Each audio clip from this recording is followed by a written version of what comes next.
네, 청자님 안녕하십니까? 네, 안녕하세요. 네, 반갑습니다. 네, 네. 오비고고요. 예, 오비고요. 네, 13,300원에 15% 보유 중입니다. 아, 13,300원에 15%요. 네네. 네, 요 가격대라면은 지난 한 9월쯤 그때 매수하셨나요? 네, 한 두세 달 된 것 같아요. 거기서 행보를 하길래 예, 예. 14,500원까지 갔다가 갑자기 빠져서 대응을 못하고 있는데, 아, 네. 네네, 어떻게 해야 될지 좀 여쭤보려고요. 알겠습니다. 자, 13,000원대 매수하셨는데 얼마 전에 뭐 10월 31일이죠. 7,670원까지 갔으니까 참 많이 놀라셨을 것 같습니다. 그때 그래도 저점 만들고 지금 조금씩 올라오고 있는데 아직 10,000원에는 이르지 못하고 9,280원까지 와 있습니다. 자, 그러면 지금 가장 궁금하신 점은 어떤 점이실까요?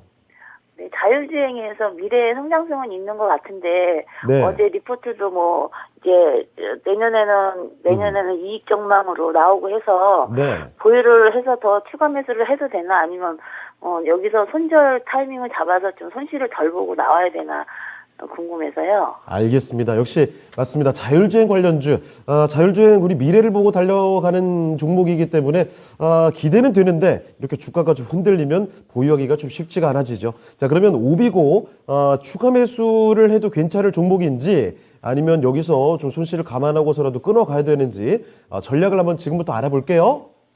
네, 고맙습니다. 예. 자, 오비고 종목 진단을 좀 해보겠습니다. 자, 전문가님, 오비고 13,000원대 매수를 하셨는데 한 두세 달 되셨대요. 기대하셨을 텐데 갑작스럽게 주가가 마구 내려가니까 굉장히 놀라셨을 것 같고 지금 조금 올라와 있긴 합니다만 아직도 손실은 꽤 큽니다. 그러면 추가 매수 지금 하는 건 어떤지 그리고 손실을 좀 감안하고 혹시 팔아야 되는 시즌인 거죠? 뭐 어떻게 타이밍을 어떻게 보십니까? 지금 전화 주신 분께 말씀드릴 수 있는 게 네. 일단 종목 선택은 뭐 잘했다고 양호하다고 좀 평가할 수 있습니다. 네. 그 스마트카 소프트웨어 플랫폼 기업이고요. 어차피 이제 다가올 이제 미래 먹거리 섹터 분야죠.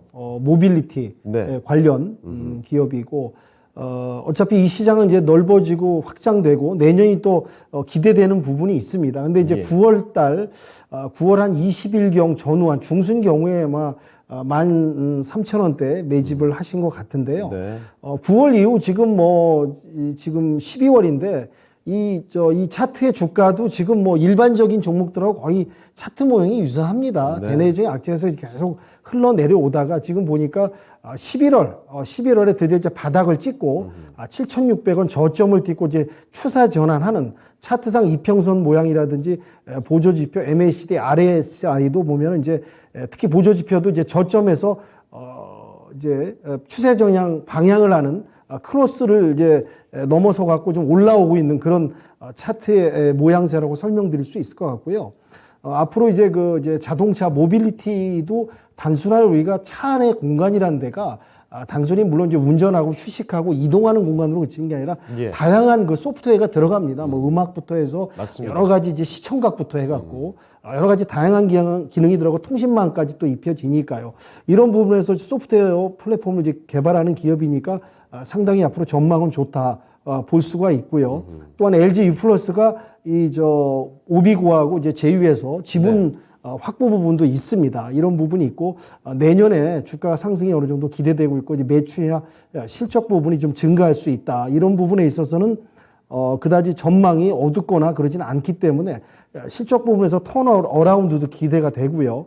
그리고 기업 분석을 잠깐 보니까 매출액은 뭐 이렇게 큰 비중의 매출액은 아니지만 그래도 전년 동기비 증가했고 영업이익하고 이제 당기순이익이 조금 매출액 비해서 좀 적자로 나온 부분은 좀 안타깝긴 하나 예. 아까 전에도 언급드렸지만 이런 고금리 시대 긴축 고금리 시대에서는 이제 기업들이 재무 부담에 있어서 재무 구조에 있어서 부채가 많으면은 네. 상당히 부담스럽지 않습니까? 맞습니다. 내년도 더 이제 고금리로 갈 수밖에 없는 상황이고 주변 어려운 상황이 또 침체 둔화기가 나오고 있는 상황이다 보니까 네. 유동성 비율도 높고 이제 뭐 채무도 아주 이 기업도 적습니다. 유보율은 아주 높지 않지만 중요한 건 이제 부채가 작다. 네. 이런 부분에서 차트상에서도 이제 저점은 하긴 하고 올라가고 있으나 급격히 올라가지 않은 점진적으로 시간을 갖고 상승이라는 것은 시간을 먹는 게임이거든요. 네. 천천히 수급과 그게 들어오면서 이제 매칭이 돼서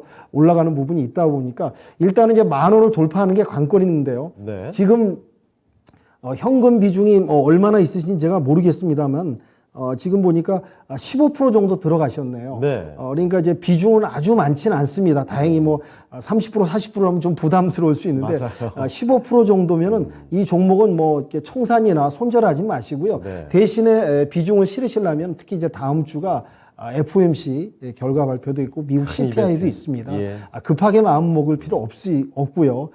어차피 물린 상황입니다. 네. 여기서 조급하게 덤비지 마시고 다음 주까지 좀 관망해 보시면서 지켜보시다가 이제 어떤 이제 미국의 중요한 지표가 나온다면 그걸 보고 대응하셔도 늦지 않고 만약에 지표가 좀 안 나오면 전체적인 우리 국내 증시가 눌림목이 올 수 있지 않습니까? 네. 그때 차라리 조금 눌렸을 때 비중을 조금씩 분할로 담아가면서 비중이 이제 뭐 제가 현금 비중 얼마인지 모르니까 네.